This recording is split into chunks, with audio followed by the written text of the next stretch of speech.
জুলাইকে অবহেলা করে দেশকে এগিয়ে নেওয়া সম্ভব নয়।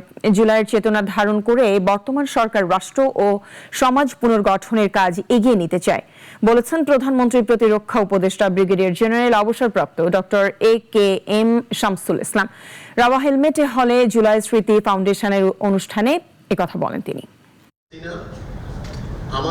দুপুরে রাজধানী রাওয়া হেলমেট হলে জুলাই স্মৃতি ফাউন্ডেশন ও রাওয়ার যৌথ উদ্যোগে ফিরে দেখা জুলাই অভ্যুত্থান 2024 শীর্ষক অনুষ্ঠানে যোগ দেন জুলাই শহীদদের পরিবার, আহত জুলাই যোদ্ধাগণ, সশস্ত্র বাহিনীর কর্মরত অবসরপ্রাপ্ত ঊর্ধ্বতন কর্মকর্তা এবং রার কার্যনির্বাহী পরিষদের সদস্যবৃন্দ। অনুষ্ঠানে জুলাইয়ের স্মৃতিচারণ এবং আগামীর বাংলাদেশের প্রত্যাশার কথা ব্যক্ত করেন বক্তারা। এখন এই জুলাই যোদ্ধা এবং শহীদ পরিবারের সুরক্ষা, সম্মান এবং স্মৃতি সংরক্ষণ আগামীতে যে কোনো স্বৈরাচার এবং ফ্যাসিবাদের জন্য ডেটারেন্স অথবা ভীতি হিসাবে কাজ করবে। ওর সব জীবনের সবথেকে বড় স্বপ্নটা পূরণ করতে পারেনি, কিন্তু ঠিকই দেশের জন্য সে তার ত্যাগটা দিতে পেরেছে।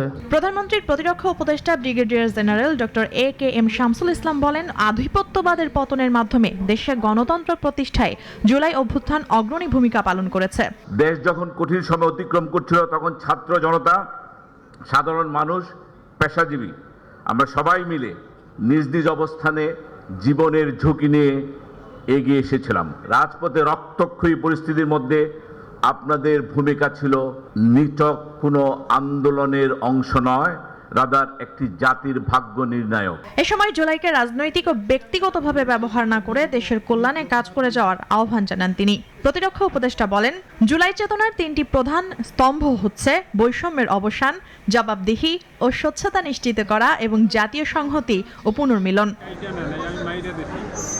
মুনিয়া জুথি, নাগরিক, ঢাকা।